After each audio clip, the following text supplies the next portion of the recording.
You're watching NTC News, DeKalb County's only television news source, on the campus of Northern Illinois University and from the Northern Television Center. This is NTC News Tonight. The Huskies are going back to the MAC championship for the 4th consecutive time. But if you're a student who wanted to get one of those package deals, then you could be in for some trouble. Good evening, I'm Alan Kozalou. And I'm Eli Gain, and while those package deals are sold out, students can still get tickets for the game, but have to find their own way there. Student fan bus packages have already been sold out, as I mentioned, but the tickets are still available to attend the game. Students can pick up vouchers at the Convocation Center and use those vouchers to retrieve a ticket at Ford Field. Students taking the fan bus will need to check in at Lot C3. Again, that's Lot C3, just north of the Convocation Center at 9:30 a.m. this Friday. And if you can't make it to the game, be sure to tune in and cheer on your Huskies on ESPN2 as they take on Bowling Green. NIU prepares a new dog to learn some old tricks. Former NIU mascot Diesel made his final appearance at the last home game. For 9 years, Diesel has been NIU's official mascot. Throughout his career, he's traveled with the team to Toronto, Mobile, and the Orange Bowl in Miami. Shiver mission accomplished will take over as the new mascot. With the new program, the mascot will be switched out every 6 to 8 years so that they can retire young. After 9 years, it's about time for him to retire. I mean, he's 10 years old. He's in good health, but like any dog his size, you know, his hips are getting bad.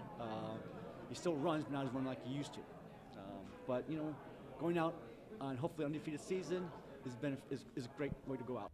And, well, Black Friday is over, which means Monday's here, so that means Cyber Monday. But for all you Cyber Monday shoppers, you may want to watch what ads you open in your email because computer files are being encrypted and held for ransom by a group of unknown people through those emails. Cody Berman has more on a new computer virus that is possibly the worst one ever. CryptoLocker viruses have been taking over many computers. The word CryptoLocker is just a fancy way of saying Trojan horse viruses, and they are only targeting Microsoft computers. They get onto computers through emails, even from people that you may know, and once it gets on the computer, it controls everything. All files on the computer become encrypted, and computer specialists have never seen anything like it before. This is the worst one I've seen. We actually got it on one of the computers here, and it's a brick. All those documents are gone. They're full-on encrypted. I can't get them back at this point. The people running the scam have been demanding as much as $300 to decrypt computers, and there are only 3 days given to pay. Initially, the first iteration came out, they charged you $100 to decrypt your files within the first 72 hours. After 72 hours, you lost it. Then people started responding to it, so they upped it to $300. Being careful when opening emails is very important, especially if the person who sent it is a stranger. The virus comes in an email with an attachment, and there are two common forms of it. One is in a Word document, and the other is in an Adobe document. But picture documents have also been known to carry a virus as well. Unless the files have been backed up with memory sticks or external hard drives, the files will be deleted if the money isn't paid on time, and it's important to keep those things handy. I'm Cody Berman, NTC News Tonight. If you have problems with your computer here on campus, ResTech may be able to help. You can reach them at this phone number, 815-753-8100, or email them at its@niu.edu.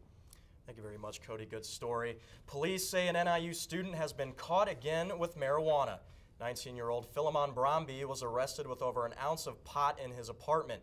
This is his second offense in the last 2 months. The first time he had over 2.5 ounces in his Douglas Hall dorm room.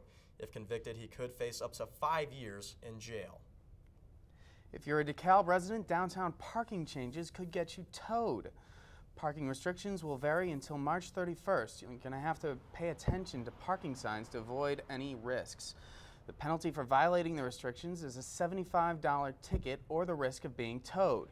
Some areas won't allow parking when there is more than 2 inches of snow.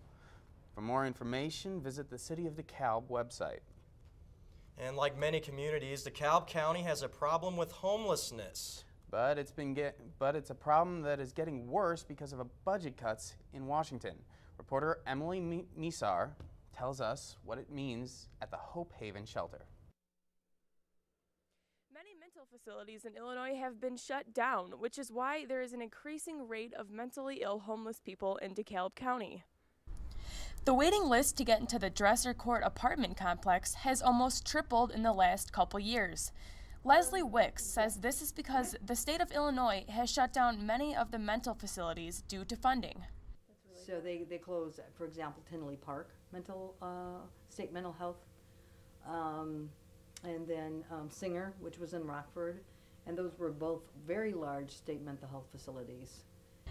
At Dresser Court, the patients that live in these hallways have frequent visits from therapists and psychiatrists. If a patient in one of these rooms needs medicine, they are prescribed it. Inside apartment 24, Gloria was happy to show off her home. Leslie is signing to her, thanking her for giving up some of her time. As you can see, Gloria is deaf. She is helping the staff by stuffing and labeling envelopes, which Leslie says is something she loves to do. Unlike Gloria's reason for coming here, many people who are homeless and mentally incapable are usually brought here by police officers. Dresser Court can only house so many of these people, and openings don't come often. The waiting list has grown. We have 26 one-bedroom apartments, so where in the past, we might have 1 or 2 people waiting to access a complex like this. Now we have 10 or 15. The nearest mental facility closest to DeKalb County is all the way in Springfield, Illinois. From Dresser Road Apartments, I'm Emily Misar, NTC News Tonight. Now, if you want to help some of these individuals, you can go to www.hopehavendecalb.com. That's right. Thank you very much, Emily. Now, the Allstate Foundation awarded $1,000 grants to DeKalb's fire and police departments. They earned the grants after working with an Allstate agent by going door to door, handing out safety brochures and coloring books. Police say that they plan to use the money for a gun buyback program next spring, while the fire department will probably buy smoke detectors for homes without any working ones. Allstate says they will continue to work with both departments to promote safety programs in DeKalb. The holiday season is filled with Christmas trees, lights, and an increased need for safety while decorating. Christmas trees account for hundreds of fires each year. The best way to prevent those kinds of tragedies is by keeping your natural tree well watered. Extension cords should not be plugged into other extension cords. Multiple plug adapters should not be used instead of permanent wiring. Also make sure that decorations don't block entrances or high traffic areas.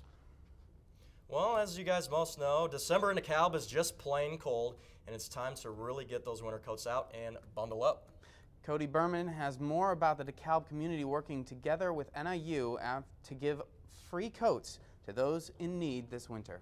With winter coming up, it is colder than ever here in DeKalb. It's only 19 degrees outside. The DeKalb Coat Drive has been going on for the past 20 years. Originally, it was designed for people who couldn't afford coats, but now it's open to any member of the community, and it's always under the direction of a service sorority. The DeKalb Area Women's Center looks like an old church that is just filled with artwork. But every winter they host a coat drive, originally intended to help those who couldn't afford coats. Now, all are welcome to have one free of charge. Anna Marie Coveney has been highly involved in the drive since the beginning. Just was a natural because we are the Women's Center and we think that the families are important and we know that people are in need of warm clothing. We understand what the winters in northern Illinois are like. Months before the event, donation boxes were set up at different parts of campus for people to drop them off. This year, 285 coats, 25 scarves, and 25 hats were donated, a higher turnout than expected. Well, that's one of the things that's such a great experience that I like to have the NIU student population involved in. You just see in the eyes of the people who are receiving the coats how appreciative they are. So it's wonderful. Every year, a service sorority helps lead the drive. This time, it is Alpha Sigma Omega and Sigma Lambda Sigma. and they enjoy helping out the community. It just feels really good to give back to the community, especially for me because I grew up here. So it's nice to be able to give back to the community where I was raised, and I think for a lot of our girls it's nice to give back to the community where they're currently going to school. For a long time, the city and the university have tried to build a stronger relationship. With a new mayor in the city of DeKalb and a new president at NIU, the idea of communiversity has come about, combining NIU with the city of DeKalb in a more thorough fashion. Here at the DeKalb Area Women's Center, I'm Cody Berman, NTC News Tonight. Thank you very much, Cody. Now, before we go any further, let's get a look at our weather window for today and tomorrow. We've got Jody right here with us now. It was nice seeing people able to bundle up for the cold weather in that last story. Well, for the first part of the week, they're not going to, but for into the weekend, they're really going to have to bundle up. Let's take a look at our temperatures for tomorrow. Throughout the area, we're going to be in the 50-degree range, which is pleasantly nice, and then towards Chicago, most of the area is going to see some rain. Stay with us. You're watching NTC News Tonight. Walking around campus, you're likely to see a few churches in the area. That's right, and NTC reporter Erica Burgess had the opportunity to visit one of those churches, the Newman Center, where a longtime DeKalb resident and NIU alum is dedicating his time back into the NIU community.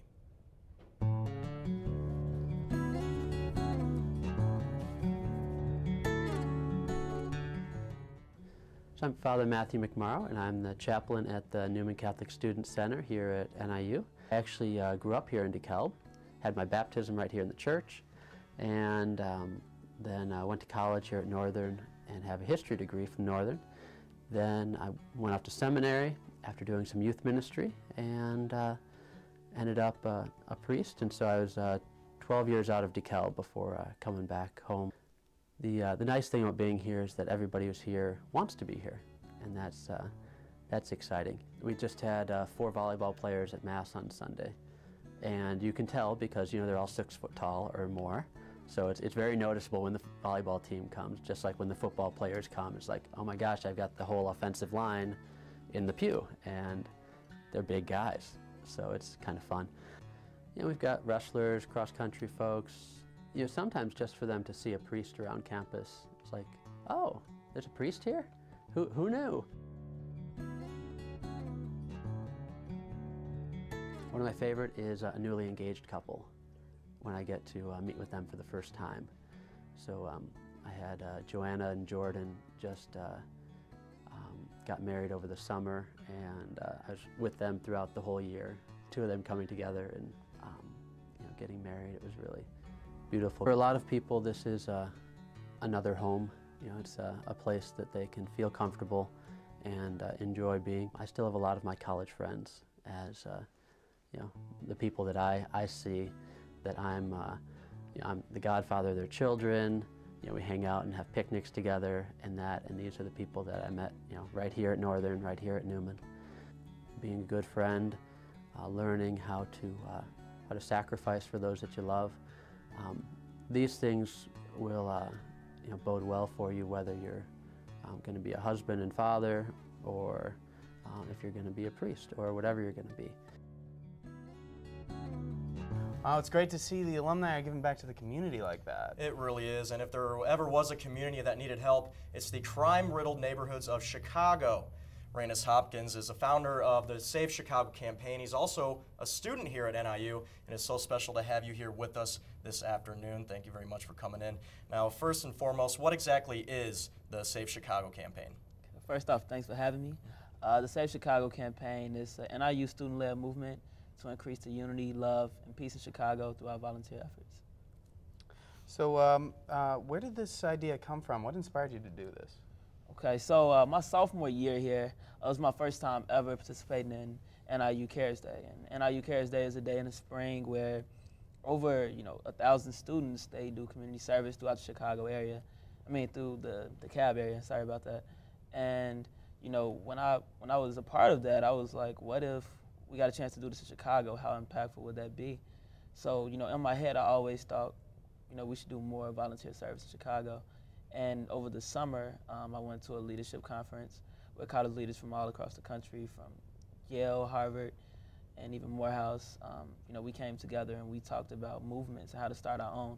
So, it really inspired me to, take action and do something about it. So. Well, you did take action. You made a dramatic statement earlier this year when you filled the MLK Commons with garbage bags. Now, kind of walk us through that demonstration and what were you trying to get across to all of us and all the students that attended that? Fair enough. So in 2012, Chicago became the murder capital of the country, with over 506 people dying due to violence. And many of their stories, we don't really hear about them. We hear about the Trayvon Martins, but what about the Percy Days or other Chicago fallen victims?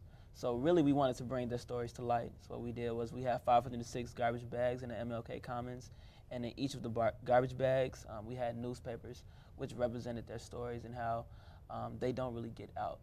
So that's really what it was about. Now, can you tell us some of the things you have planned moving forward? What you've got going on in the future? Oh yeah. So right now, we just finished our winter gear drive, and that's something that we want to attack.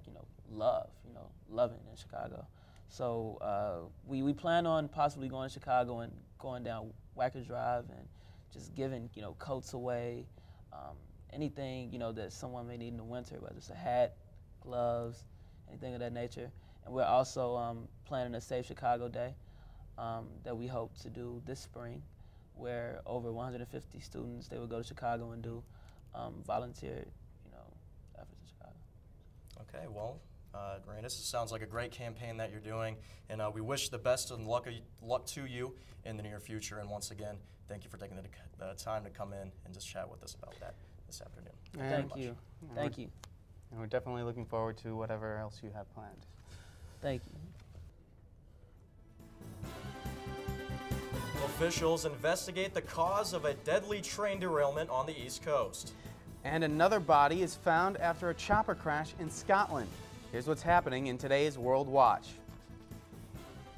Investigators are studying the data recorder from that passenger train that derailed in New York City yesterday. 4 people were killed, several more are in critical condition. The train derailed coming around a sharp curve. Now, a law enforcement official says the train operator told investigators he applied brakes to the train, but it didn't end up slowing down. Another body has been found in the wreckage of a Scottish pub following a fatal helicopter crash in Glasgow over the weekend. Earlier today, rescue teams lifted the helicopter from the train crash site by crane. At least 9 people are now known to have been killed. Tens of thousands of Ukrainian protesters continue to take to the streets of Kiev in support of Ukraine's European integration. Demonstrators are calling for their president to resign after he refused to sign an agreement with the European Union. The rallies continue despite a government ban in Independence Square. And for the first time, same-sex couples are tying the knot in Hawaii. The state legislature voted last month to legalize same-sex marriage there. That law took effect today. At the stroke of midnight, the Sheraton Waikiki in Honolulu held wedding ceremonies for couples wishing to marry. Hawaii is the 16th state to change its law. And that's today's World Watch. Well, those same-sex couples are pretty fired up about the historic votes that passed the bill for same-sex marriage. NTC's Sabrina Bennett has more on the history that's taking place in Illinois. I'm sure a lot of wives out there would wish their husbands would get more into the kitchen and cook dinner. I'm the wife and the husband. Meet Craig Diviak and Brian Baker. They are a soon-to-be married couple cooking dinner and talking about life. Lives that will soon change after the passing of the same-sex marriage bill in Illinois. The record on this question, there are 61 voting yes, 54 voting no, 2 voting present, and this bill, having received a constitutional majority, is hereby declared passed. For some, this means more than just a piece of paper. We even planned, we booked the wedding a couple months after we got engaged, and we were going to have our ceremony, and we were going to live our lives exactly how we are now, but now we get to be legally protected, we get to be legally recognized. The LGBT community on campus welcomes the bill with open arms. It's something that adds a level of legitimacy that civil unions didn't do. Simply the fact of marriage is something that people recognize. Civil unions were confusing and not quite on the same par. on June 1st, 2014. This is the building where same-sex couples will be able to come and get their marriage license right here in DeKalb County. In the meantime, they can apply for a civil union, which in the state of Illinois includes benefits like tax relief and emergency medical decision-making power. These rings represent one of the most recognized symbols of marriage in our society, and soon they will symbolize equality for same-sex marriages. I don't know, what am I supposed to do? Something cute. That's a kiss. It's cute. Sabrina Bennett, in DeKalb, NTC News. Governor Quinn signed the law legalizing same-sex marriage in late November.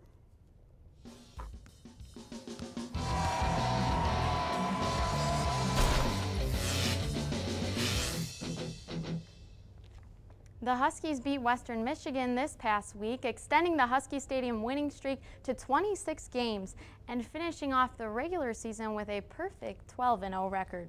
Our Heisman candidate Jordan Lynch broke his own NCAA FBS record. Lynch ran for 321 on 27 carries with 3 touchdowns. A very exciting day for the Huskies, but also a very emotional one for the seniors. It was an emotional day. You know, we had to try to control our emotions. I think we did a good job of that, and you know, it's just all the good memories, and you know, going undefeated at Husky Stadium.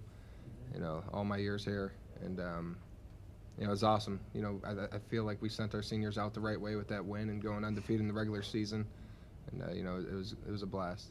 A lot of great memories there, and you know, we still got to finish it off the right way. Like Jordan said, it was emotional, but I didn't show it. But man, it was just phenomenal. Like looking at that Husky Stadium, you know, for the last time like that, and this is my last time to play here, you know. As you can see, emotions are running high for NIU, but the level of excitement for the Huskies is only going to get higher. That's right, Husky fans, get excited because this weekend we're going to Detroit for the MAC Championship. Huge game for the Huskies against the 9-3 Bowling Green Falcons. This is the first time the Falcons will play in the MAC Championship since 2003. Bowling Green beat Buffalo on Friday, earning the MAC East title. The game at Ford Field is set to kick off at 7 o'clock. In sports notes today, the men's basketball team plays on Thursday at 7 o'clock, and the NIU wrestling will also be on Thursday at 7 o'clock. For today's play of the day, we're taking it to the Alabama-Auburn game. Alabama fans might not want to watch this again. The kick comes up short, and Chris Davis, 9 yards deep into the end zone, takes it back 100 yards for the game-winning touchdown on the final snap of the game. Thanks, guys. That's all for sports. Thank you, Erica. Coming up, they call themselves the Barbed Wire Betties, and an up-and-coming team that's looking to roll into a bigger practice facility. We'll have more coming up next.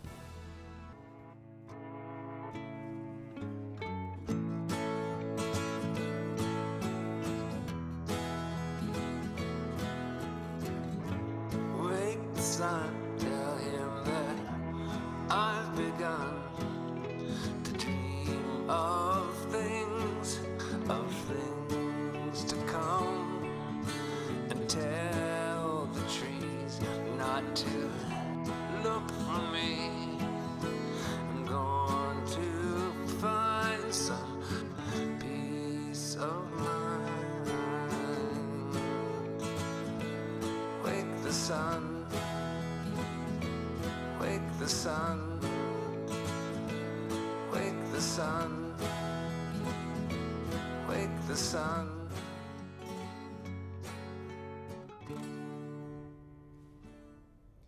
Ever wonder what it's like to go through your everyday routine and then by night transform yourself into something like a superhero? Well, there's a sport that's been picking up speed lately here in DeKalb and providing a new outlet for a group called the Barbed Wire Betties. Kristen Spickerman spends her days immersed in graphic design. But Wednesday and Friday nights, she goes by a different name. At the Kishwaukee YMCA, Kristen becomes Tootsie Bang Bang, one of the Barbed Wire Betties, DeKalb's roller derby league. When I'm out there, I'm a completely different person. I feel a little bit more outgoing. I feel like I can push myself to be more. The Bettys are just over a year old. They first got rolling in June of 2012, but evidently they are growing so fast that their normal location isn't cutting it anymore. They've been in talks with some larger locations, but there's a problem. Vendors worry about the damage their skates and safety gear could do to their floors. There are two types of roller derby. One is played on a slanted track, but the Bettys play on a flat track. So, all they would need is a material for a floor that could stand up to the punishment the sport requires. That's why they've started a fundraising campaign. They want to raise $5,000 to purchase a removable masonite floor that will be able to withstand that kind of punishment. And we're just looking for a place where we can hold bouts, where seating is a little bit better, parking is a little bit better, because in here it would just be a little bit hard to make sure everyone could see the track and have the full experience. To encourage people to donate, the Bettys are offering things like tickets for their new location and Barbed Wire Bettys t-shirts. For NTC News, Alan Kozulu in DeKalb. Now, the new location isn't the only thing the Barbed Wire Bettys are working on. They have also been talking about developing a roller derby junior league. Well, Alan, that was a very awesome story. Hopefully they do end up getting that done. And that's all we have for you tonight. NTC News Tonight is produced and directed by students here at Northern Illinois University. This is our final Monday show of the semester. We want to thank you all for being with us. Enjoy the rest of your semester. Our Wednesday team will be back this same time for the very final show. Thank you for watching. Goodbye, everyone.